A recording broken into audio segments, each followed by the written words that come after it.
Cycle আমাকে দিয়ে দিতে হবে। বল রাজি? না না, আমার শখের সাইকেল, কত কিছু কইরা কিনছি। এই সাইকেল আমি কিছুতেই হারাইতে চাই না। ভেবে দেখ ইয়ামিন, 1 লাখ টাকা জীবনেও চোখে দেখিস নাই।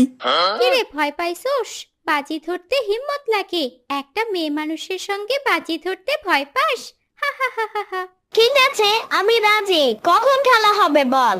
আগামীকাল সকাল 10টায় স্কুল মাঠে চলে আসবি, ঠিক আছে? ঠিক আছে, এবার সর, স্কুলে যাব।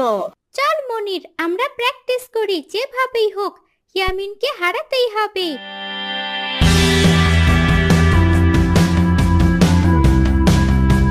কে রে পিয়া, সাইকেল ঠেলা দিলি, রেফারি কই? এই দেখ, রেফারি বিদেশ থেকে এসেছে, আসতেই চায় না, আমি জোর করে আনলাম। আরে আমার নাম হলো ফটিক বাচ্চা। আমরা আগে থেকে বড় লোক, বাসায় ভালো লাগে না, তাই রেফারি করে সময় কাটাই। আচ্ছা ঠিক আছে, নে নে, সময় অনেকটা হয়েছে, এবার খেলা শুরু করে দেন। কিরে ফয়সাল, তুই এত তাড়াহুড়া করে কই যাস? আর ইয়ামিন কই? তারে তো দেখতাছি না। দুলা ভাই, ইয়ামিন তো আর সাইকেল প্রতিযোগিতা দেবার গেছে। কার সাথে? কোথায়? ইয়ামিন কি ওইভাবে সাইকেল চালাতে পারে? আমি শিখাইছি, দেখতে হবে না? কার ভাগ্নে? চেয়ারম্যানের মেয়ের লগে প্রতিযোগিতা।